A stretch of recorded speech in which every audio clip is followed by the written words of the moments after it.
ఒరిస్సాలో మల్కాన్గిరి పూర్తి గిరిజన ప్రాంతం. ఒకప్పుడు నక్సలైట్ల ప్రభావిత ప్రాంతం.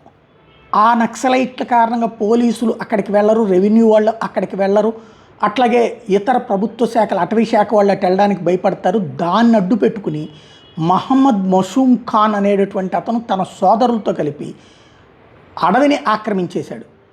అక్కడ ఇస్లాం నగర్ అనే ఒక ఊరినే ఏర్పాటు చేసి పడేశాడు ఏకంగా.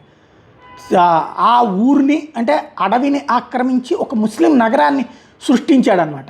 ఇప్పుడు తాజాగా ఒరిస్సాలో నవీన్ పట్నాయక్ ప్రభుత్వం అప్పుడు చూస్తారు, ఇప్పుడు మావోయిస్టుల పక్కన ఖతం అవ్వడం, రెండో పక్కన అక్కడ ప్రభుత్వం మారినటువంటి నేపథ్యంలో అంతకుముందు ముస్లిం ఓట్ల కోసం దాన్ని ఎంకరేజ్ చేసింది బిజు జనతాదళ్. ఇప్పుడు అక్కడ పూర్తిగా అది ఆక్రమించినటువంటి ప్రదేశాన్ని ధ్వంసం చేశారు బుల్డోజర్లతో.